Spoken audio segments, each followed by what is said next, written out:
if I'm doing all this good, why everybody and everything coming against me? Come on. If I'm doing all this holy living, why in the world I can't get nowhere further than where I am Come on. right now? If I'm doing all this fasting and praying like I say I am, how come I have no strength? Come on now. How come I have no power? Because everything you're doing while you sleeping. Come on now. Go ahead, preach. You must understand that there are more than the natural sleep. My God. Some of us are spiritually sleeping. I ain't even got to my notes yet, but I'm going to get there. Some of us are spiritually sleeping. Some of us are mentally sleeping. Some of us are physically sleeping. But we must understand that God is in the midst of us. Yes, sir. And you wonder why you can't get no blessing because you're sleeping. You don't even see God around you. You don't even feel His presence because what you're going through and what you have put before God has overtaken you and has comatose you to the place where you don't even know what's going on around you. Anybody ever had surgery? Anybody ever been under anesthesia? You don't know what's happening around you when you're under anesthesia. Some of us are so full of anesthesia right now till we can't even see God and He's coming right over us because we are. I ain't mean to cause no harm. I ain't mean to disturb nobody this morning. I'm only going to preach what God has given me to preach. But some of us haven't even come out of that days yet. We still full of anesthesia. Our bodies are still numb. We still can't see what's going on. We still can't feel our fingers. We still can't feel our toes. Why? Because we are sleeping. But we have to understand that there's a time to wake up. Come on. And the time is not. Because God is trying to get our attention. We look at this text and we wonder, well, preacher, how in the world you derive sleep and this text and mix it together? Well, Paul and Silas were locked up in a place they had no control of getting out of. The only way they can get out of that place was if they prayed to God to move them out of that place. Paul and Silas had fell asleep. They had become comfortable where they were because they knew they were going to be there until God Himself delivered them from the place. So I have a witness this morning. Now when God Himself delivers you from a place, you can consider yourself completely delivered.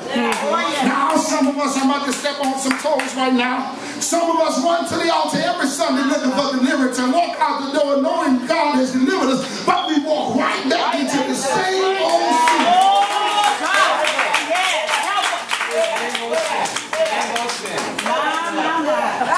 I just wanted to make sure y'all wasn't throwing on that. But Hebrews says, lay aside every weight of sin that which so easily beset you. So you have to understand that you have to cast off these things. We're talking about casting out the enemy, and you want to cast out Satan out of your home. But you got to realize that the enemy comes more than just one name called Satan. The enemy comes in the form of adultery. The enemy comes in the form of fornication. The enemy comes in the form of murder, lesbian, homosexual, and everything else. The enemy has many different forms. Alcoholism, homeowners, drug dealers, and everything else. Gambling and everything else. You have to understand that the enemy has more than one. So when you praying about Satan, get out of my house, you better call that thing by its name. Whatever the issue is, you call it by its name. Let him know that you have the authority to overtake him and speak to him and cast him out.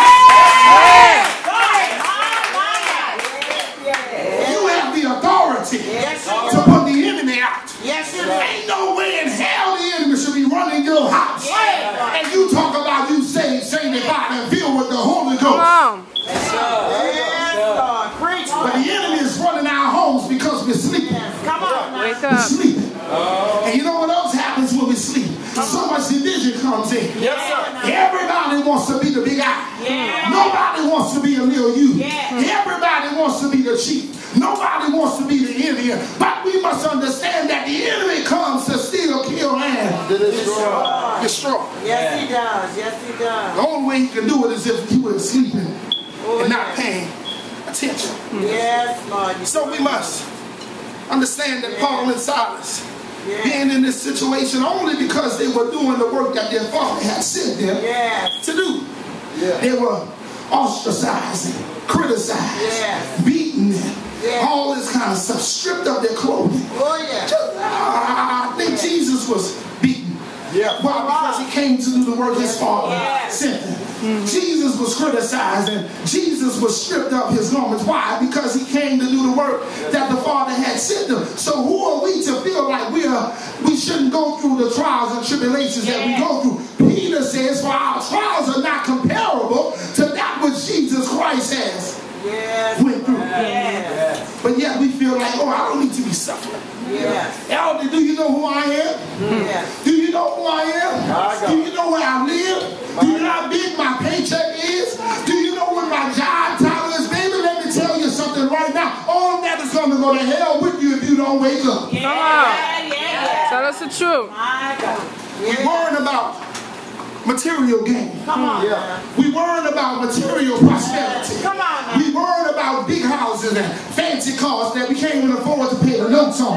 We worrying about trying to please the Joneses because the Joneses got something that we don't have. We worrying about going to the shopping center with our girlfriend because she going to spend her money and you want to spend yours too. Knowing you ain't got nothing. People of God, you better wake up and understand that God has put you in a place for you. Tell you something, you ain't got to impress nobody but God. I don't live to impress nobody.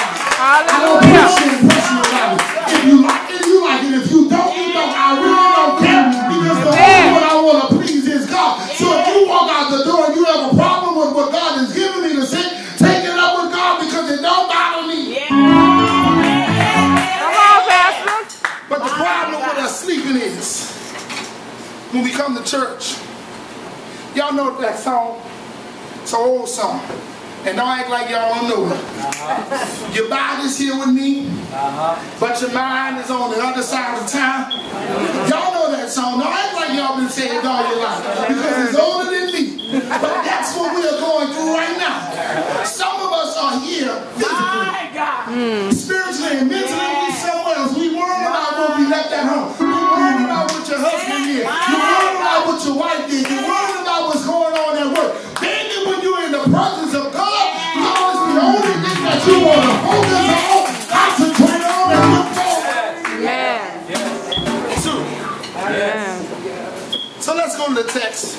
And I promise, give me about 5 more minutes, I'm going to sit down. Let's look at the text.